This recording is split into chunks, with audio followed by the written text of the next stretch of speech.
Yun, isang magandang araw na naman sa inyo, mga buddy.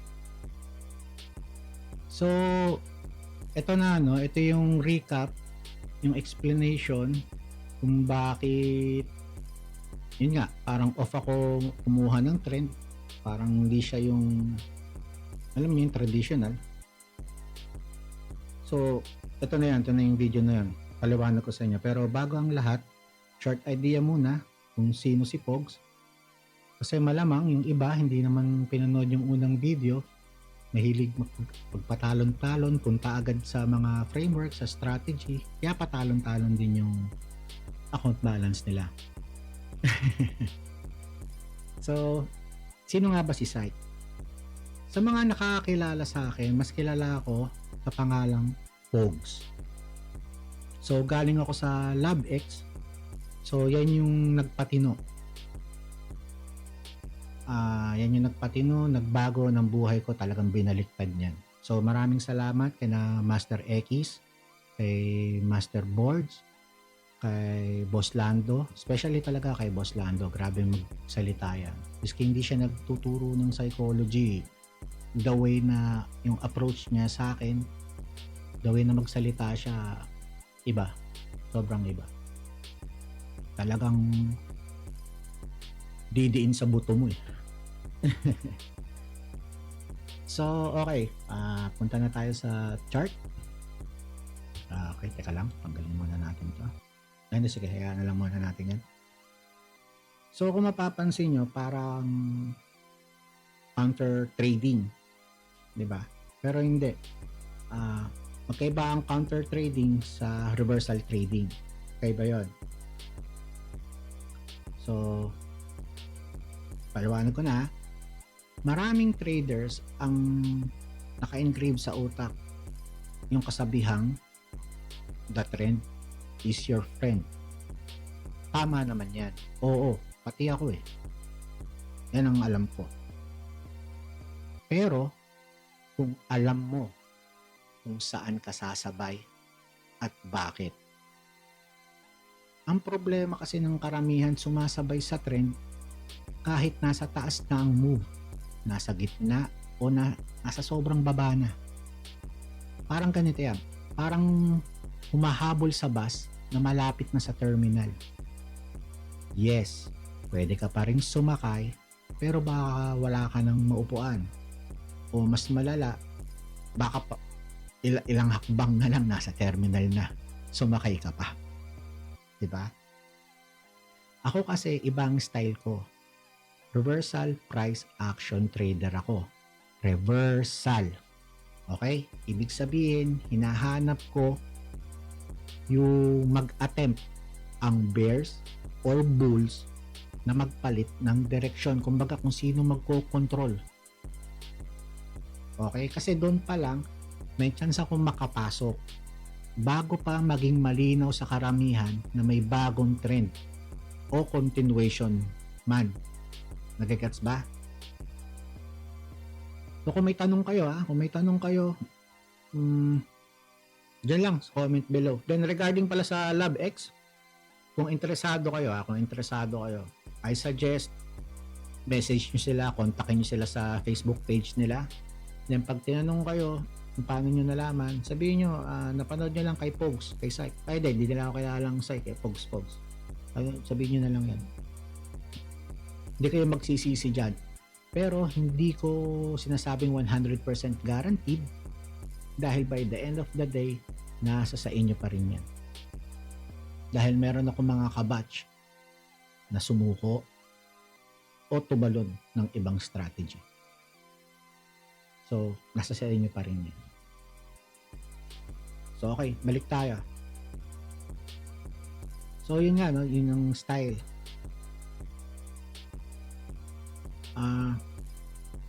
Paano pa ba ang ano ko dito? So, hindi ako basta-basta pumapasok sa bawat reversal pattern. Tinitignan ko muna sino ang in control sa bawat candle session. Nasa key higher time frame zone ba? Kung daily or weekly, may confluence ba sa H4 at M15 bago ako pumasok? So, ang resulta niyan, kahit hindi ako agad makasabay, let's say, nahuli ako, then nagkaroon ng trend, kaya ko pa rin makakuha ng part ng move na yon na mataas ang probability at mas malinaw ang risk.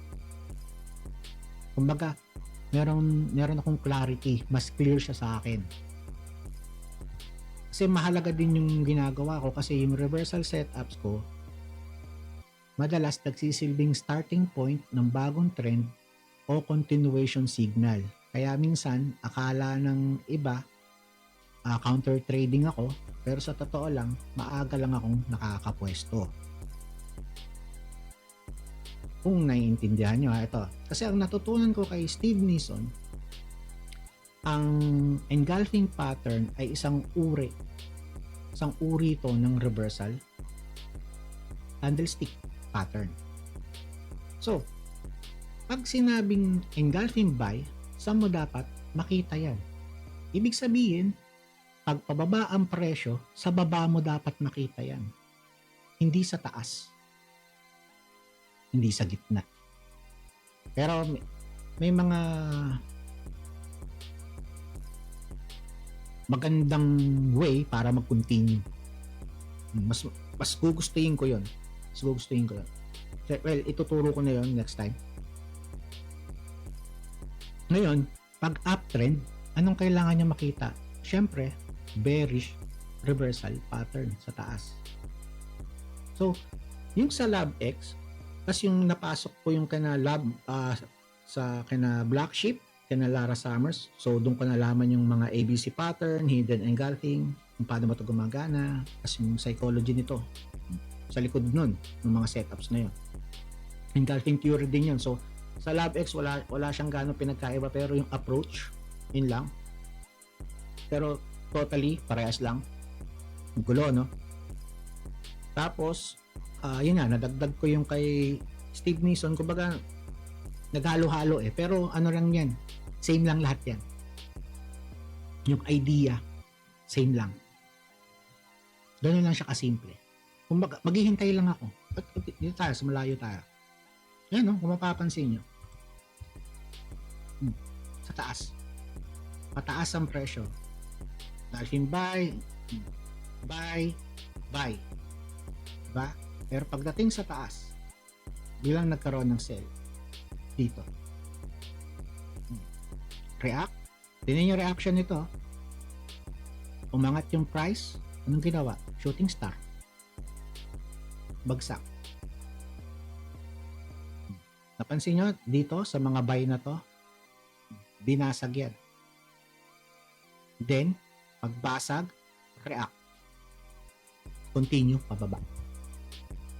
Yun ang mga gusto kong makita, yung mga EF, yung mga engulfing buy na nababasag.